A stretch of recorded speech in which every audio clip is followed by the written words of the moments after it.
नमस्कार मित्राणि शुभसन्ध्या। यदि भवन्तः अग्रे संस्कृतशिक्षकः भवितुम् इच्छन्ति, पुनश्च संस्कृतं तत्र विद्यालये पाठयितुम् इच्छन्ति, तदर्थं भवन्तः काश्चन विधीनां सम्पर्के एव ज्ञातव्यम्। यदि सम्यक् विधिद्वारा यदि भवन्तः विद्यालये पाठयन्ति, तेन शिक्षणम् अत्यन्त आनन्ददायकं भवति। अतः अद्य वयं संस्कृतशिक्षणस्य काचिदेका पुरातना विधिः वा पद्धतिः विषये आलोचनां कुर्मः। अद्यतनः यः विषयः भवति सः भवति एव संस्कृतविधीनां सम्पर्के।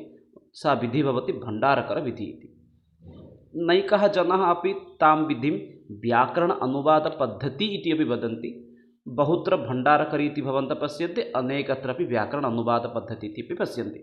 तर्हि अद्य जानीमः का नाम भण्डारकरपद्धतिः, पुनश्च अस्यां पद्धत्यां के गुणाः सन्ति, के दोषाः सन्ति, पुनश्च अत्र कानि कानि सोपानानि सन्ति, तान् प्रश्नान् अपि वयम् अद्य पश्यामः। ये प्रश्नाः पूर्वम् अपि भिन्नभिन्नसमये अपि परीक्षासु आसन् एव। तर्हि प्रारम्भं कुर्मः। यदि भवन्तः अत्र नूतनाः सन्ति ते भवन्तः तु इन्स्टाग्राम् मध्ये माम् अनुकरणं कर्तुम् अर्हन्ति। तत्र संस्कृतशिक्षकनियुक्तिसम्पर्कीयसूचनाः तत्र प्रेषयामि, तत्सर्वं भवन्तः द्रष्टुं ततः अर्हन्ति। पुनश्च टेलिग्राम् संस्कृत मीडियं मध्ये अपि प्रवेष्टुं शक्नुवन्ति। ततः भवन्तः प्रत्येकविषयस्य PDF आदिकं निःशुल्केन प्राप्तुं शक्नुवन्ति। तर्हि प्रारम्भं कुर्मः।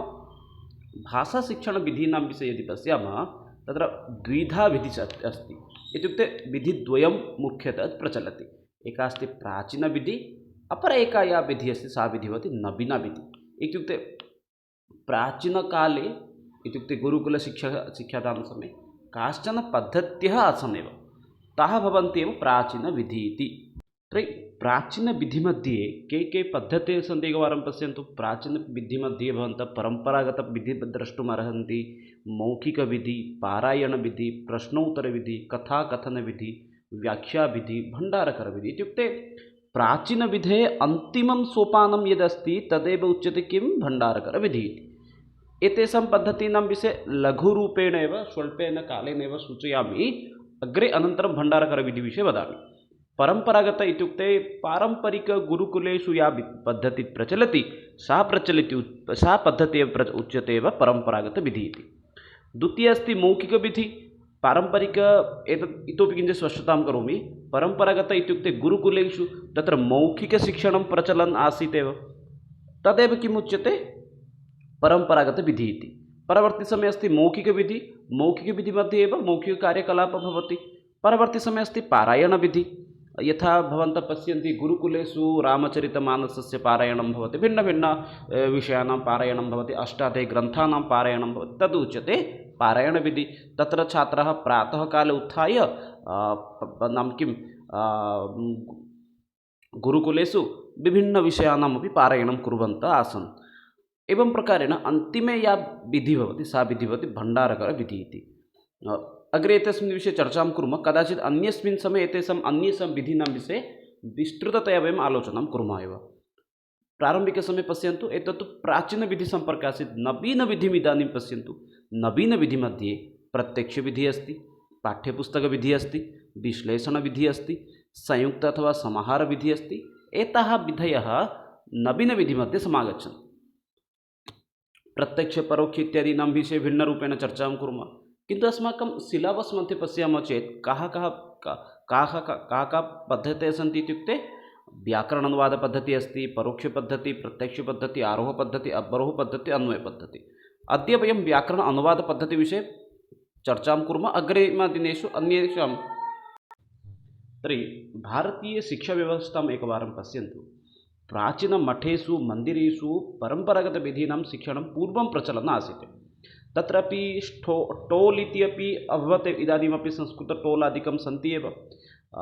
टोल् इत्यस्य पूर्णनाम अहं यदा दृष्टवान्, तत्र पूर्णनाम भवति ट्रेडिशनल् लाङ्ग्वेज्, एवं तत्र किमपि भवति एव। अस्तु, अग्रे पश्यामः। प्राचीनमठेषु मन्दिरेषु किं भवति स्म, परम्परागतविधिद्वारा शिक्षणं प्रचलन् आसीत् एव।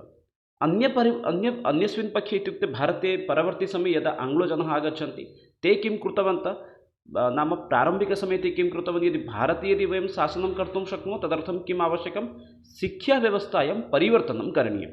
अतः ते किं कृतवन्तः, आङ्ग्लशिक्षणम् इत्युक्ते आङ्ग्लमाध्यमेन शिक्षणं ते प्रारम्भिकसमये आरम्भं कृतवन्तः एव। तदर्थं ते आङ्ग्लविद्यालयानामपि आरम्भं कृतवन्तः। तदा लोर्ड् बङ्गाल् राज् इत्युक्ते 1783 तमवर्षे किम् आसीत्, प्रथम आङ्ग्लविद्यालयस्य निर्माणं भवति। तदनन्तरं भारते किं भवति, 30 इत्युक्ते 30, तस्मिन् समये एव 30 परवर्ती समये ते किं कृतवन्तः, विद्यालयानां निर्माणं कृतवन्तः। यदि भारते वयं शासनं कर्तुम् इच्छामः तर्हि तु आङ्ग्लजनाः आगतवन्तः 16 शताब्द्याम् एव, किन्तु ते 1783 तमवर्षे अर्थात् 100 वर्षात् परं ते चिन्तयन्ति किं नाम, अत्र यदि वयं शासनं कर्तुम् इच्छामः तत्र व्यवस्थापि, शिक्षाव्यवस्थापि आङ्ग्लमाध्यमेन भवतु। अतः ते 1783 तमवर्षे आङ्ग्लविद्यालयस्य निर्माणं कुर्वन्ति, परवर्ती समये 30 विद्यालयानां निर्माणं कुर्वन्ति। परवर्ती समये 1835 तमवर्षस्य लोर्ड् मेकाल् द्वारा विकसितशिक्षापद्धत्याः विकसितरूपमेव भवति भण्डारकरपद्धतिः। इत्युक्ते ते तु चिन्तितवन्तः आङ्ग्लविद्यालयानां स्थापनं कुर्मः, तत्र शिक्षाव्यवस्था प्रचलिष्यति, किन्तु ये खलु छात्राः संस्कृत टोल् प्रति गच्छन्तः आसन् तेषां किं कुर्मः, अन्यसंस्था प्रति ये गच्छन्ति तेषां मध्ये अपि कथम् आङ्ग्लभाषाम् आनीमः, एवं विचिन्त्य लोर्ड् मेकाल् महोदयः पाश्चात्य अस्ति, वैदेशिकः अस्ति, विकसितशिक्षापद्धत्यां किं करोति, तस्य विकसितरूपमेव भारते प्रचलनं करोति, यस्य नाम अस्ति व्याकरण अनुवादपद्धतिः। इत्युक्ते मेकाल् शिक्षायाः अन्यनाम भवति किं न, व्याकरण अनुवादपद्धतिः अथवा भण्डारकरपद्धतिः। डॉक्टर रामकृष्णगोपाल भण्डारकर महोदयः एतस्याः विधेः प्रारम्भं करोति। अतः तस्य नाम्ना एव किं भवति, भण्डारकरविधि नाम्ना एव एषः किं भवति, प्रसिद्धः भवति। पूर्वम् एषः किं भवति स्म, नाम केवलं अनुवादपद्धतिः इति प्रसिद्धमासीत् अथवा मेकाल् शिक्षापद्धतिः इति प्रसिद्धमासीत्, किन्तु एतस्य प्रयोगः भारतवर्षे कः करोति इत्युक्ते डॉक्टर गोपालकृष्ण भण्डारकर महोदयः करोति। अतः तस्य नाम्ना एव एषा पद्धतिः किं भवति, भारते प्रसिद्धा भवति एव। व्याकरण अनुवादविधिविषये डॉक्टर गोपालकृष्ण भण्डारकर महोदयः पुस्तकद्वयं रचयति। एकं भवति मार्गोपदर्शिका, संस्कृत मन्दिरान्तप्रवेशिका। एवं प्रकारेण पुस्तकद्वयस्य अपि सः रचनाकारः अपि भवति। भारते महान् शिक्षावित् आसीत् भण्डारकरः। सः अनुभूतवान् यत् यदि भारते भारतीयानां यदि विकसितं कर्तुम् इच्छामः तदर्थं किं करणीयम् इत्युक्ते किञ्चित् मिश्रितं शिक्षा भवेत्। अतः सः किं करोति, भारतवर्षे प्रारम्भिकसमये एव व्याकरण अनुवादपद्धत्याः आरम्भं करोति एव। अतः तस्य नाम्ना एव किं भवति, एषा पद्धतिः भवति भण्डारकरपद्धतिः इति। पाश्चात्यशिक्षापद्धत्याः अत्र अधिकाधिकः एव किं भवति, प्रभावः दृश्यते, अत्र संशयः नास्ति। यतोहि एषा पद्धतिः भारतात् बहितः आगच्छति, अतः एतस्यां पद्धत्यां किं भवति, पाश्चात्यशिक्षापद्धतिः अत्र अधिकाधिकः दृश्यते एव। तत्र मुख्यं किम् आसीत्, संस्कृतात् आङ्ग्लभाषापठनं, पुनश्च आङ्ग्लभाषातः संस्कृतम् अनुवादम्। इत्युक्ते तत्र किम् आसीत्, भण्डारकरपद्धतिमध्ये संस्कृतं तु पठनीयं, यतोहि भारतीयः अस्ति, अतः संस्कृतं पठति चेत् भारतीयसंस्कृतिम् अवगच्छति। कश्चन वैदेशिकः अपि भारतीयसंस्कृतिं ज्ञातुं किं करिष्यति, नाम संस्कृते ये विषयाः सन्ति तान् विषयान् आङ्ग्लभाषामध्ये अनुवादं करोतु, पुनः आङ्ग्लभाषातः सरलसंस्कृतेन अनुवादं कुर्वन्तु। यथा भवन्तः मेघदूत इत्यादि विषयाः सन्ति चेत् सरलविषयाः तत्र संस्कृतेन सम्भवति, किन्तु यदि किञ्चित् कठिनं भवति, यथा अभिज्ञानशाकुन्तलस्य विषयः अस्ति, वैदिकमङ्गलचरणानि सन्ति, वैदिकसूक्तयः सन्ति, ते तु विषयाः कस्यापि किं स्मरणे न भवति। अतः तत्र किं वदति, संस्कृते ये विषयाः सन्ति तान् विषयान् नाम कष्टसंस्कृतात् तत्र सरल आङ्ग्लभाषया अनुवादं करोतु, पुनश्च आङ्ग्लभाषातः संस्कृतेन अनुवादं करोतु। एषा विधिः किमस्ति, मुख्यतः प्रचलति भण्डारकरविधिमध्ये, किन्तु तत्र प्रारम्भिकसमये तदेव लक्ष्यमासीत्, किन्तु इदानीम् एषा पद्धतिः नास्ति एव, इदानीं भिन्नरूपेण तस्य प्रयोगः भवति। एषा विधिः विषये शिवराम आप्टे महोदय अपि एकं संस्कृतेन एकं पुस्तकं लिखितवान् भण्डारकरविधिविषये, स्टूडेण्ट् गैड् टु संस्कृत कॉम्प्रिहेन्शन्। इत्युक्ते कथं छात्राः संस्कृते नाम सहायतां प्राप्स्यन्ति, यथा कष्टः विषयाः सन्ति, विदेशे सन्ति, स कथम् एकं विषयं पठिष्यति तदेव, अथवा तं विषयम् आधारीकृत्य एतत् पुस्तकं भवति। पद्धत्यनुगुणं किं भवति, कण्ठस्थीकरणम् इत्युक्ते प्राचीनकाले कण्ठस्थीकरणम् अस्माकं मुख्यं लक्ष्यम् आसीत्। अत्र किमस्ति, कण्ठस्थीकरणस्य अपेक्षया बोधशक्तेः जागृतीकरणम् अभ्यास अधिकं बलं च ददाति। अत्र किं मुख्यमस्ति न, एतस्यां पद्धत्यां कण्ठस्थीकरणस्य अपेक्षया किं भवति, बोधशक्ति इत्युक्ते चिन्तनशक्ति। स कमपि विषयं नाम अवगत्य तस्मिन् क्षेत्रे यथा कार्यं करिष्यति तदर्थमेव अत्र अधिकं ध्यानं भवति। अभ्यासाय अपि अधिकं बलं ददाति। स नूतनानि उदाहरणानि प्राप्स्यति, तदनुगुणं अभ्यासं करिष्यति, तत्र एव अधिकम् अत्र ध्यानं भवति।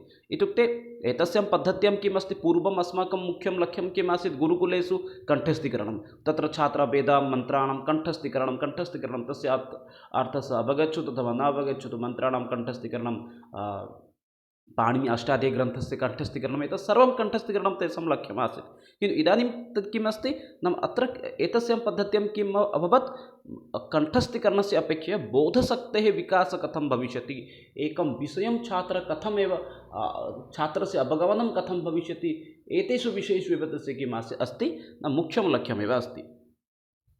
विधिद्वारा प्रारम्भे संस्कृतपाठस्य उदाहरणेन सह व्याख्या भवति। एतस्य विधिं नाम पद्धत्यां किं भवति, प्रारम्भिकसमये संस्कृतव्याकरणपाठस्य उदाहरणेन सह व्याख्या भवति। एतत् स्मरन्तु एव, प्रारम्भिकसमये उदाहरणेन सह व्याख्या भवति। व्याकरणनियमस्य पर्याप्तरूपेण अभ्यासं कार्यते, नियमान् अपि पर्याप्तरूपेण स वारं अभ्यासं कारयति।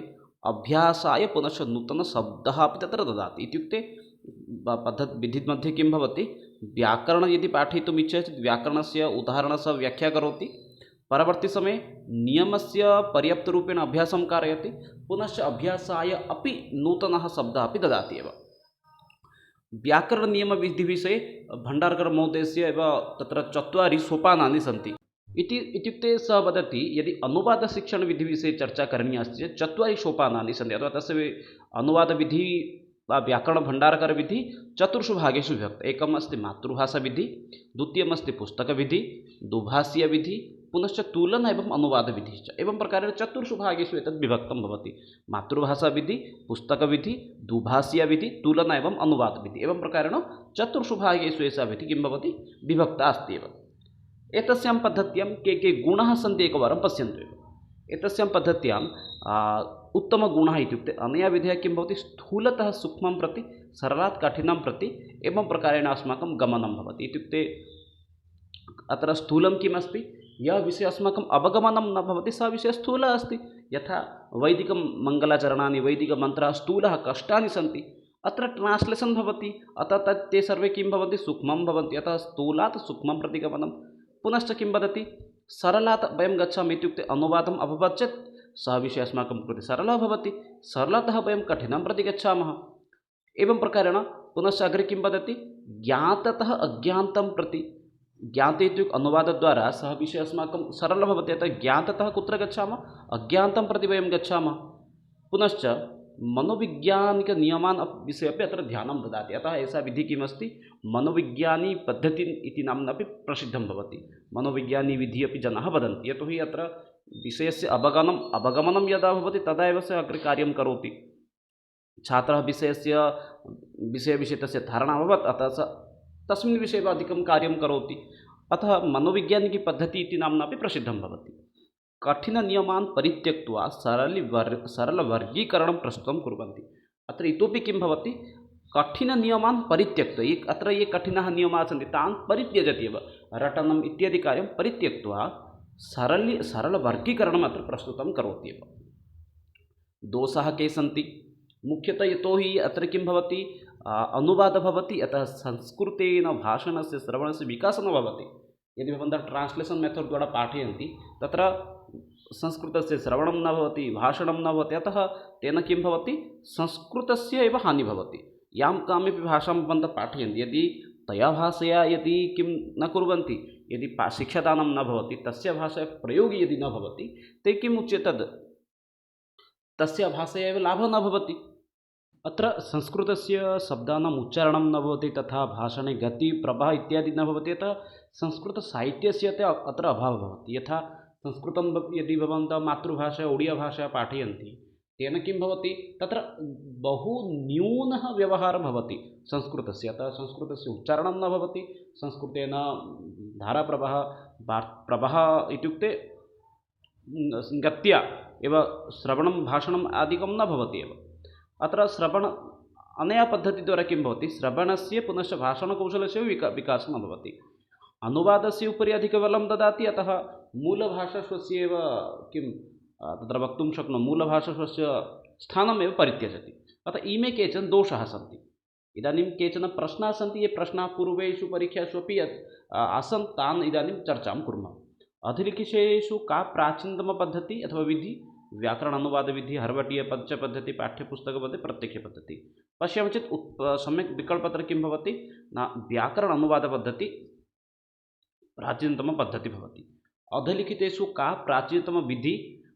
समानोत्तरमस्ति व्याकरणपद्धतिः इति, भारद्वयमस्ति। कदा भारतीयशिक्षाक्षेत्रे महत् परिवर्तनं जातं? भारतीयशिक्षाक्षेत्रे महत् परिवर्तनं 1835 तमे वर्षे भवति।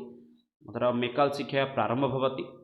गुरुकुले मठेषु कया पद्धत्या शिक्षादानं प्रचलति? गुरुकुलमठ इत्यादि स्थानेषु भवन्तः परम्परागतपद्धतीनां प्रयोगः अधिकाधिकं पश्यन्ति। भण्डारकर्मतेन अनुवादपद्धतिः मुख्यतः कतिविधा? चतुर्विधा भवति।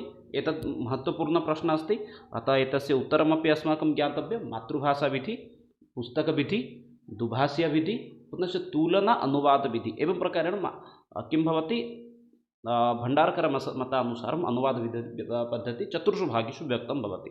मातृभाषाविधिः, पुस्तकविधिः, दुभाषीयविधिः, तुलना एवं अनुवादविधिः। एवं प्रकारेण चतुर्षु भागेषु व्यक्तं भवति एव। एतद् अद्यतनसत्रमासीत्, यत्र वयं चर्चां कृतवन्तः भण्डारकरपद्धतिविषये। अग्रे इतोपि नूतनपद्धतीनां सम्पर्के चर्चां कुर्मः। तावत्पर्यन्तं विरमामि। जयतु भारतं, वन्दे संस्कृतं, वन्दे मातरं। धन्यवादः मित्राणि, शुभरात्रिः।